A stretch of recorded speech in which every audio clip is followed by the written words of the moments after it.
उसके बाद भाई और बहनों, गुरु को मानुष मानकर उनके हिसार जेल से बाहर आने के बाद वर्तमान में जिस प्रकार का खेल उन आश्रमों में चल रहा है वो आपजियों से छुपा हुआ नहीं है।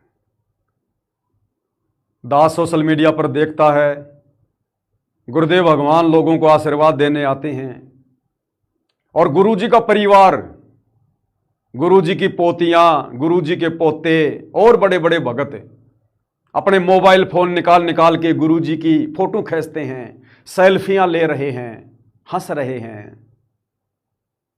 जबकि गुरुदेव के सामने जाकर तो रोने के अलावा दूसरा कोई काम नहीं होना चाहिए।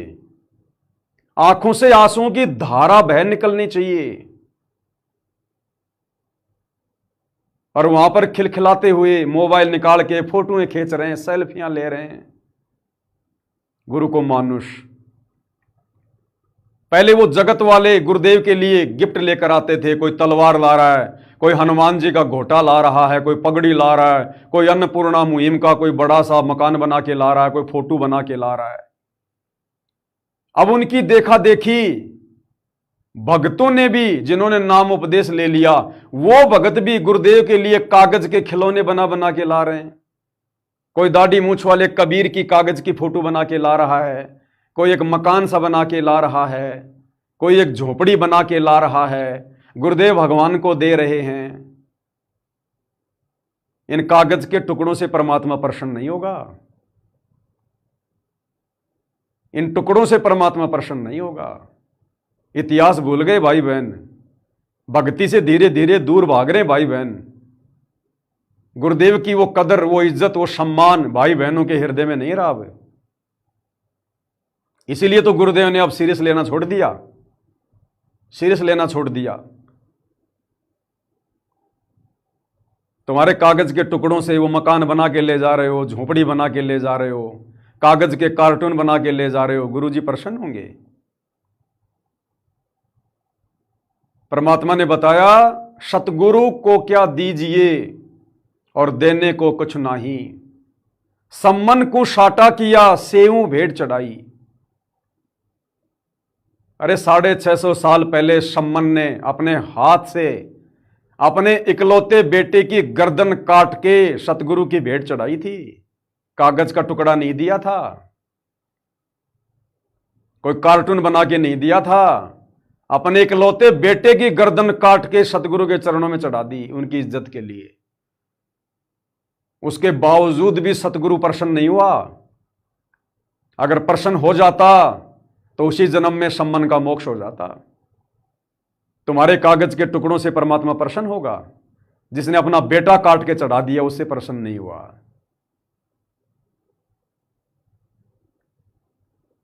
भगत मंसूर ने अपने शरीर का अंग अंग सतगुरु की भेंट चढ़ा दिया, कटवा दिया, उससे भी सतगुरु प्रसन्न नहीं हुआ। अगर हो जाता उसी जन्म में उसका मोक्ष हो जाता, नहीं हुआ।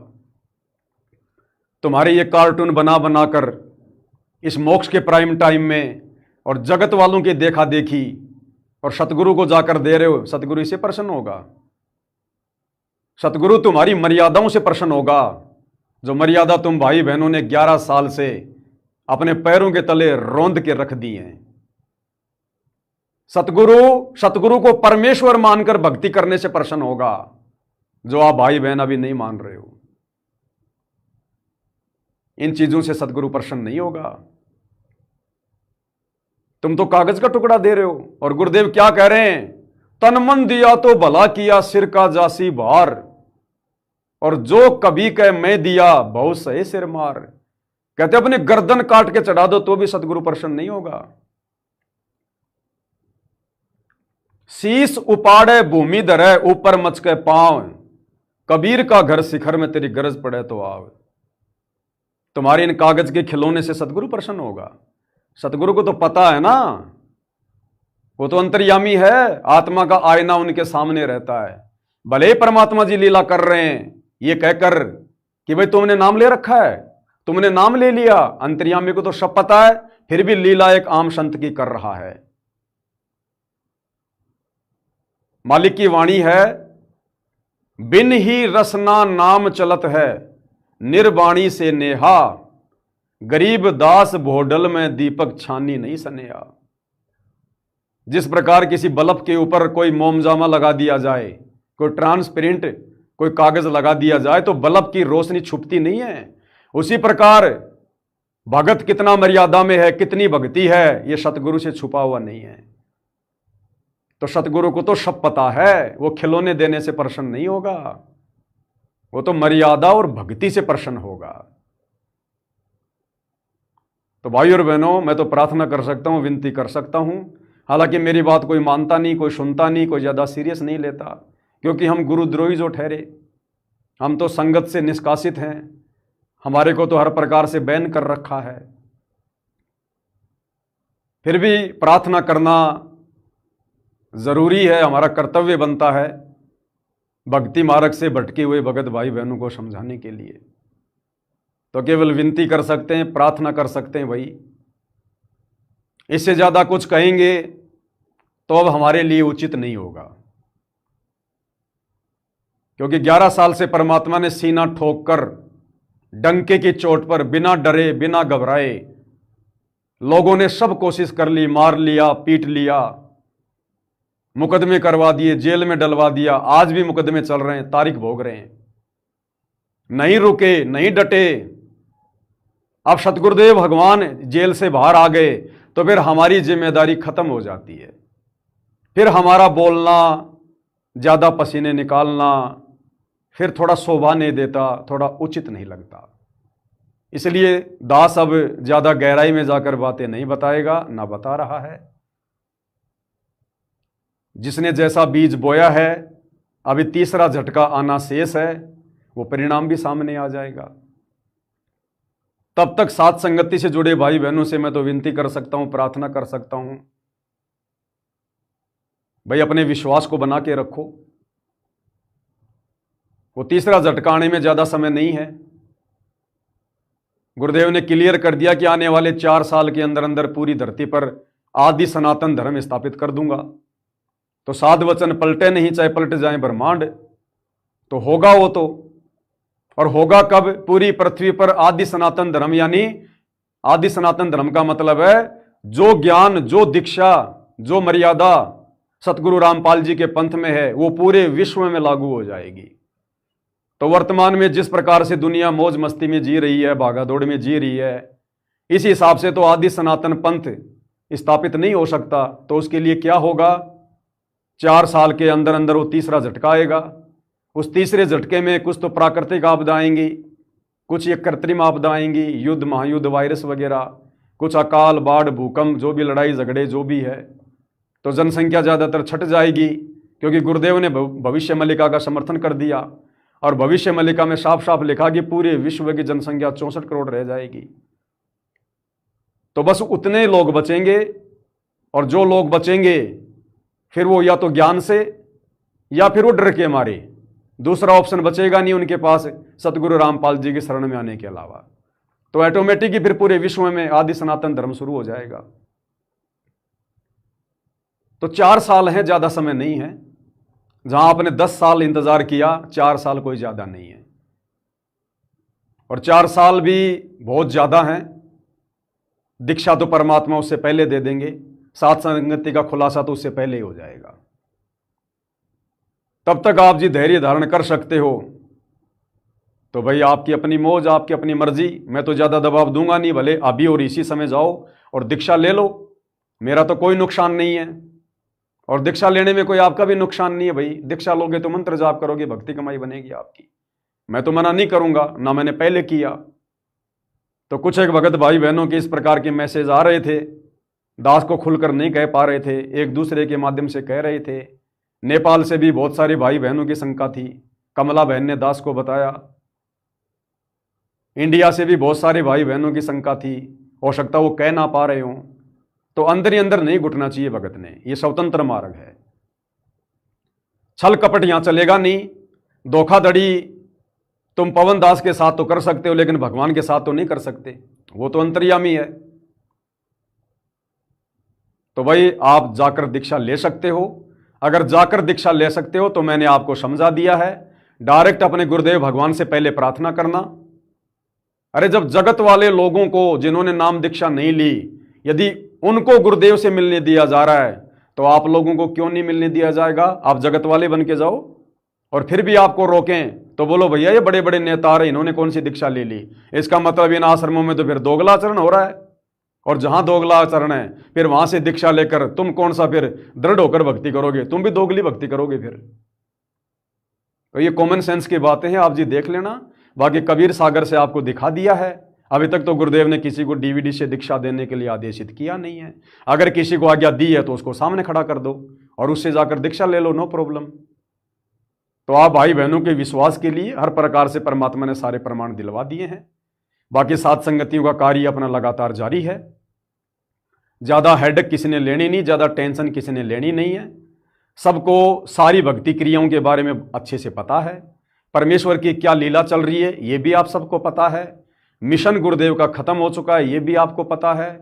अब सात संगति से जुड़े भाई बहनों को ही मौका मिलेगा सतलोक जाने का, जो अंत तक मर्यादाओं में रहकर विशेष कसक और तड़प के साथ गुरुदेव को परमेश्वर मानकर भक्ति करते रहेंगे। बाकी आने वाले समय में जब गुरुदेव खुलासा कर देंगे तब सच्चाई स्वीकार करनी पड़ेगी। सच्चाई यही है जो आपको बता दी गई है, वरना गुरुदेव जेल से बाहर आते ही सात संगति का जिक्र कर देते। अभी 2 महीने से नहीं कर रहे तो इसका कारण क्या है ये भली बात ही समझ में आ जाना चाहिए। समय आने पर परमात्मा विस्फोट करेंगे। और ना हो हमें तो इतना दृढ़ होकर इतना विश्वास करके, क्योंकि गलत हम कुछ कर नहीं रहे, हमने ऐसा कोई काम किया नहीं जिससे कि गुरुद्रोह समझा जाए, हमने मर्यादा कोई तोड़ी नहीं है, हमारे मन में किसी के प्रति कोई द्वेष नहीं है, भक्ति हम गुरुदेव की कर ही रहे हैं। हम कहां से संगत से बाहर हो जाएंगे? कल को गुरुदेव सतलोक चले जाएंगे फिर कैसे भक्ति करोगे? तो कहने का मतलब भाई और बहनों, भक्ति विश्वास की है। कहे कबीर सुनो वे साधो, मैं तो हूं विश्वास में। तो बहुत सारे पॉइंट परमात्मा ने दास से क्लियर करवा दिए हैं। इतना समय दास को मिलता नहीं है क्योंकि दिन में 2-2 वीडियो बनाने पड़ते हैं, सुबह और शाम। दिन में और सुबह अपनी भक्ति भी करनी पड़ती है। दास का तो शेड्यूल परमात्मा ने बिल्कुल टाइट कर रखा है। मात्र 4-5 घंटे की नींद लेता हूँ। सुबह उठते ही 1-1.5 घंटे का सुमरण हो जाता है, 1 घंटा नित्य नियम में हो जाता है। उसके बाद में अपना 12 बजे से लेकर 2 बजे तक एक वीडियो बनता है। फिर शाम को संध्या आरती के बाद 8 से 10-11 बजे तक वीडियो बनता है। बीच में लाइव भी चलता रहता है। दोपहर का समय होता है, घर पर बैठकर अपनी 1-1.5 घंटा परमात्मा का सुमरण कर लेते हैं। कोई विशेष सेवा होती है तो दास कहीं बाहर जा पाता है, अन्यथा दास का तो परमात्मा ने शेड्यूल बिल्कुल टाइट कर रखा है। बकवाद के लिए, खरपतवार के लिए 1 सेकंड का भी समय नहीं है। और हम सबका कर रखा परमात्मा ने, सबका कर रखा है यदि कोई भक्ति करना चाहे तो। और ये विशेष मौका परमात्मा ने आप और हमारे ऊपर एक विशेष रहम के माध्यम से फरमा रखा है। आप और हमें भक्ति से फुर्सत नहीं और दुनिया को बेगार से फुर्सत नहीं।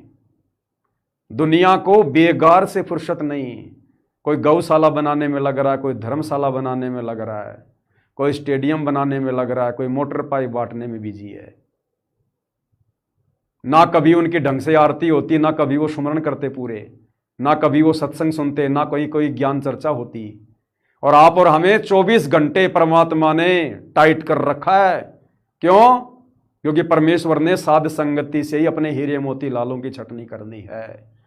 तो जिनको माता पिता बड़ा अफसर बनाना चाहता है, बड़ा अधिकारी बनाना चाहता है, उसे माता पिता पढ़ाता भी है और उसका खर्चा भी उठाता है। और जिस बच्चे को माता पिता ने नहीं पढ़ाना होता उसको खेतों में मजदूरी पे लगा देता है।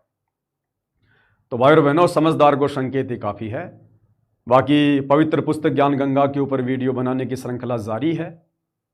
अभी 8-9 वीडियो और बाकी हैं। उसके बाद 21 जून 2026 से कबीर बढ़ाया कृष्ण इस पुस्तक के ऊपर वीडियो बनने शुरू हो जाएंगे।